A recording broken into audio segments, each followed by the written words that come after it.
Alice Pavie, moi je suis actuellement post-doctorante en sociologie, rattachée à l'université Laval au Canada, au laboratoire au CIRST. Et avant ça, j'ai soutenu il y a 1 an à peu près une thèse à Aix-Marseille Université. Ma thèse, elle portait sur les dispositifs de promotion de l'égalité des chances qui visent des élèves qui ont 2 caractéristiques.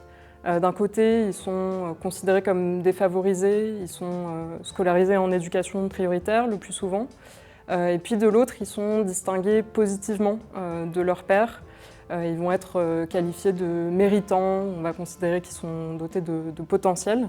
Et donc j'ai travaillé sur des associations qui proposent un accompagnement spécifique pour ce public scolaire particulier. Ma communication aujourd'hui, elle porte plus particulièrement sur le mentorat.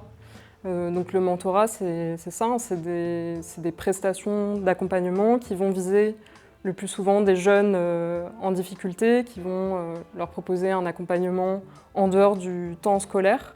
Et c'est un type d'intervention sociale, éducative qui a connu un essor très très important en France ces dernières années.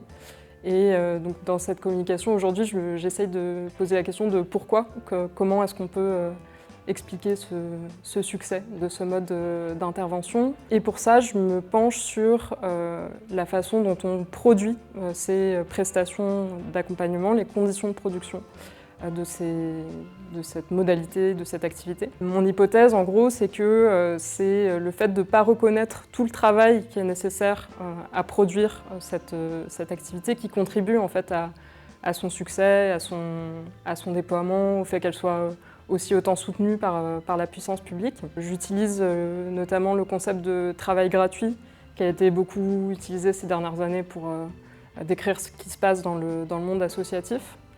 Je pars du constat que ce concept-là, il a été critiqué principalement pour 2 raisons. Il y a des gens qui travaillent sur le monde associatif qui reprochent à cette façon d'analyser les choses, de nier un peu les spécificités de ce qui se passe justement dans le monde associatif, de la notion de désintéressement, etc., de ce pourquoi les gens se mobilisent. Et puis l'autre type de critique qu'on peut adresser à ce concept, c'est le fait de niveler un peu l'approche de l'exploitation, c'est-à-dire on va parler de travail gratuit pour décrire des situations qui sont en fait très différentes les unes des autres. Et donc dans la communication, l'idée c'est de proposer une approche en termes de continuum et d'aller regarder justement comment la nature et le degré de ce processus de gratuitisation, il varie selon les situations et selon le profil social notamment des acteurs qui sont exposés. Et donc je m'appuie sur une enquête que j'ai menée notamment auprès de 4 associations de promotion de l'égalité des chances qui ont des caractéristiques très différentes. Donc c'est un bon terrain pour aller regarder comment tout ça varie en fonction du profil des acteurs qui se mobilisent.